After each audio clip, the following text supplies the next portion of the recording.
G'day everyone, welcome to another CSBP Fertilisers Market Update. I'm Johnston, joined as ever by our Sales Strategy and Reliability Manager, Ben Sudlow. Hello Ben. G'day Gray, good morning. Thank you and welcome back, and we'll talk phosphates again since we last caught up almost a couple of weeks ago. There's been some murmurs out of China in relation to maybe availability of that product into the global market. Tell us more. Phosphate price has been pretty stable for months and months on end, and leading up to last week, things were just showing the sign of coming off a little. And then the message out of China during the week last week was that they are looking like they may be changing or going to change the export regime. Now, this is just briefly how it works. China make sure they've got product for their own market. So what's been happening is the exporters or the producers have been exporting phosphates in the off season, which is pretty normal. Now, this we're specifically talking DAP and MAP. They put that in the off season, which has been up until now. The exporters get around $100 more by selling to the export market. Then the domestic prices have started moving up.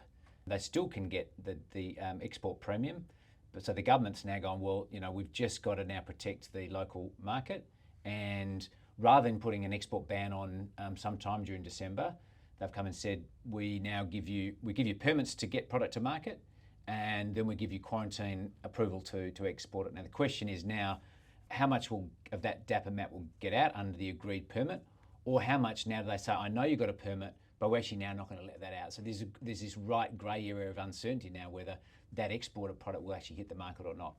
That's still not clear, but clearly that's been quite a change in direction as far as the China market, and what implications that might have on the global market is probably still remains to be seen. So that's a remains to be seen, or watch out, I guess, in terms of what happens to the US dollar price in the global market. In terms of supply reliability in WA, for the benefit of those growers who might have contracted MAP-based fertilisers with CSBP, are we getting any of that product from China? No, we don't. Australia has bought, as a group, a lot of product out of China this year, more than they have done last year. And if those cargoes get away and come into Australia, then no problems, that supply remains. If suddenly the Chinese government said, I know you've got a permit, but we're now not letting you export, then what that does as far as shorting other suppliers across Australia, still uncertain, Gray. And you mentioned at the start of your previous, when we were talking about China, you said phosphate pricing had been stable for months and months on end. You're talking there about US dollar pricing, yes. Sort of free on board. There's, of course, in local market an exchange rate impact on that. And since we last caught up, we've seen continued depreciation in Aussie dollar versus US.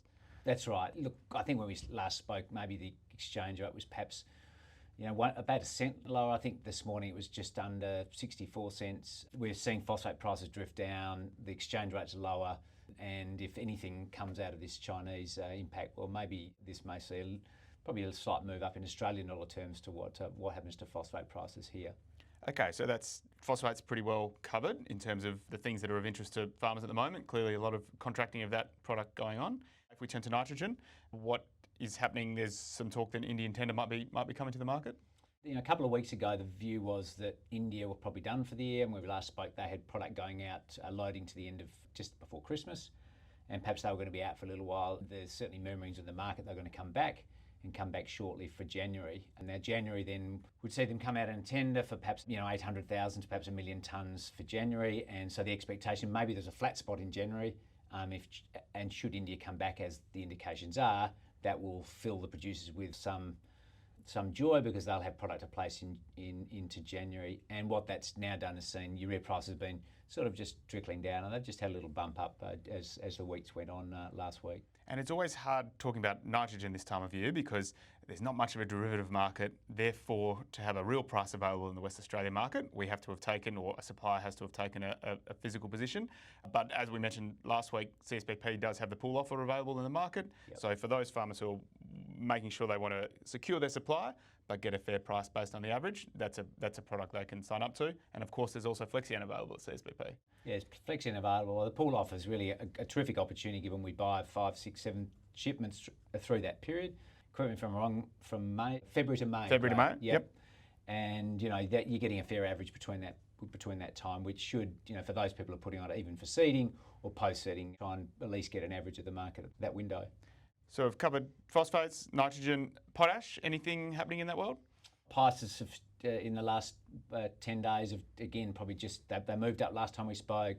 It looks like the producers are just asking for higher price for contract markets, and then the sort of the forward, the real spot market Brazil, that's moved up a little bit in the last week as well. So it seems at least what has been in the near term a little bit of upward pressure on potash prices as well, which continues since we last spoke a fortnight ago, Gray. And there's talk that there's going to be, Trump's coming to power and he's going to put a 25% tariff on Mexico and Canada. We know we get a lot of potash from Canada. Will that affect that market at all? I don't expect so. I think Canada will worry about how much the tariff on going into the US is going to be from Canadian product. I don't know, Gray. We're pretty comfortable that we've got our supplies organised for this year, and potash typically prices in quarters, and for Western Australia we're pretty much pricing for December and now looking for March and April quarters, March quarters I should say. And look, those prices are going to be coming through in the next couple of weeks as we lead into the next quarter. Thanks, Ben, for that summary of what's going on in the world of phosphates, the world of nitrogen and the world of potash. I've been Gray Johnston. Thanks for joining us again, Ben. Thanks, Gray. And we'll see you all out there in Fertiliser World soon. See you. Bye-bye.